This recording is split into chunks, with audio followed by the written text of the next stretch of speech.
what are some of the changes you've made around here? Talk about some of the stuff, right? Concepts, your philosophy. We train with a concept of, hey, let's get the guys together and have them push each other. So we go in bigger groups than I think previously had been occurring. But let me just start off by saying, what they were doing here, when I came here, what I noticed first was the guys were always early. The guys always worked hard. And the guys were very, what can we do next, coach? So that was fostering these guys before I got here. So I inherited a disciplined group to train. So let me start by saying that. Our philosophy here is we're kind of all-inclusive. We like to do speed, agility, quickness, strength, power, explosiveness, conditioning, football-specific, flexibility. Whatever we can get our hands on, we're very aggressive as a strength staff, so I know that's what we do. And we work on really basic fundamentals like power cleans and squats and lunges and deadlifts. And we feel those basic lifts get players stronger for the football field. So that's something we're doing here. And I think something we're doing more than ever is probably, working on, being a little bit better athletes. So we're doing a ton of flexibility, a ton of agility, a ton of linear speed work. And the guys really like that. They're really getting into it. Did the guys have any bases in like power cleans and deadlifts and things like that before? Or is that new to them? A lot of them did in high school. And you can kind of see that. And but they have an excellent work ethic. And that's neat to see. And I think they like training with each other. I think now they're training groups of 20 to 30, and we have a good ratio. We have 5 strength coaches working with them, and so we feel it's a pretty good ratio. And they like competing with each other, and seeing each other as teammates, and that's kind of a difference than before. I think they trained in smaller groups before. How much of these last few weeks have just been about form and technique and making sure everything's right? Every bit of it. Every bit of it's been about form and technique. We're in no rush with these guys, and they're our guys, and we don't want to. We're putting our stamp on them, so we want to make sure they have great technique. I mean, if they look a little off or they get dinged up in the weight room, that's on us. So we're teaching them from ground zero right now. And they're doing great, and they're also they get a little anxious. They want to do more weight than we want them to do right now, but we're just taking our time. And we use the term slow cook, and they've kind of bought into that. We tell them, hey, by the end of the summer, we'll be right where we want to be. It's not right now where you want it, but I think by the end of the summer, you'll all be happy with where you are. Have you made any changes to the weight room? We're in the process of that. We got a lot of equipment out of there, so it looks pretty sparse right now, and we're bringing some more equipment in. And what we're going to do is make it a very athletic-based weight room.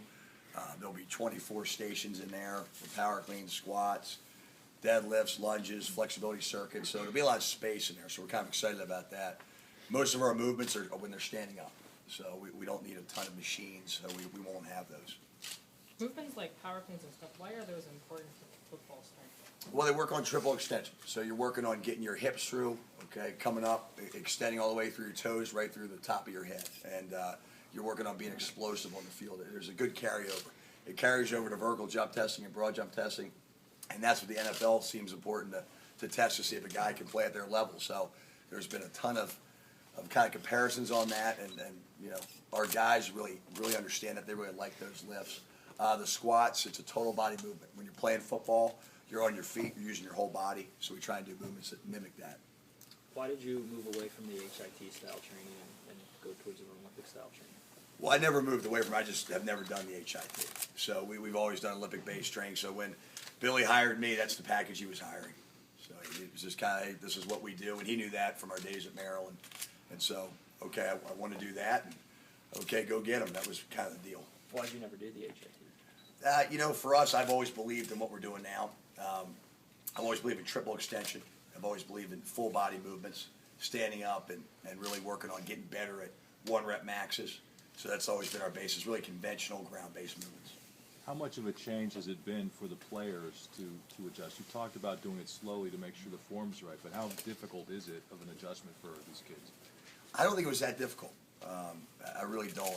I think most high school programs are doing similar movements to what we're doing. And, a lot of these guys were pretty good at them. So it was kind of like riding a bike. They haven't done it in a few years, but they were right back on it. It was pretty simple. And they really, for the most part, really were into it. What we saw today, is that kind of what you do throughout the week, or how different are the workouts each day?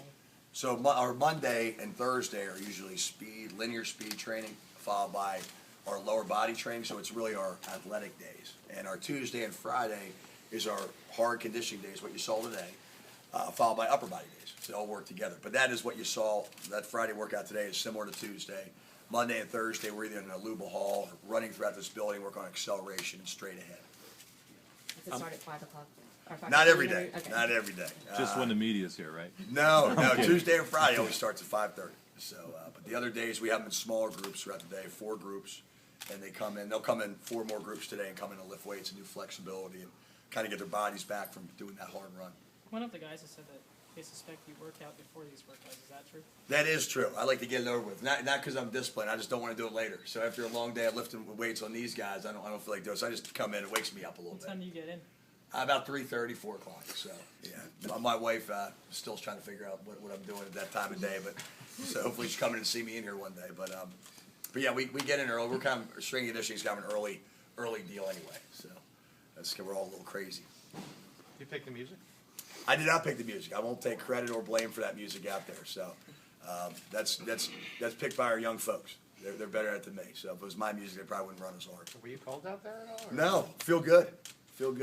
Yeah, try and run around, gets me moving a little bit. After all the success you guys had at South Carolina, what made you decide to come back here to Penn State? I mean, you're from Pennsylvania, I know, but like, what made you decide to come to Penn State? Well, I'll tell you, South Carolina was a great place, and Steve Spurrier is a great coach, great family atmosphere there, and I just thought this would be a new challenge. That's really why, and I'm excited to join Billy's staff, and I've known Billy for 10 to 12 years, and it gets us closer to my family and my wife's family. So if we have young kids, that's good. They'll be around their families. But South Carolina was a very, very tough place to leave, and this is just a new challenge, and I kind of wanted to take it on alongside Billy. How much input did you have on the rest of the strength staff? Billy's great about trusting what we're doing, and Billy also knew one of our strength coaches, Dwight Galt, before. But I told Billy about our staff, and he had to obviously sign off on every guy, but I explained to him each guy and their value, what they would bring, and I feel he's very happy with them. And I have an excellent staff. I mean, they really make it go. As you can see, I'm a walk-around guy at those drills. Our strength staff's running it, and they did a heck of a job. So they're young, hungry. Our players love them, and they're kind of right there with them, working out with them, and they kind of like being around those guys. What was it about wanting to work with O'Brien that brought you back here? I believe in Billy. I think he's a great family guy. He cares about his players, always has, and I know he's going to do it the right way. And so I was excited to kind of help him. He's a guy who's 42 years old, and he's on the way up. And I think Penn State is extremely fortunate to have him. I think he feels the same way about Penn State. So I wanted to jump in on that, and the new challenge of being with him, I know he's going to do it the right way.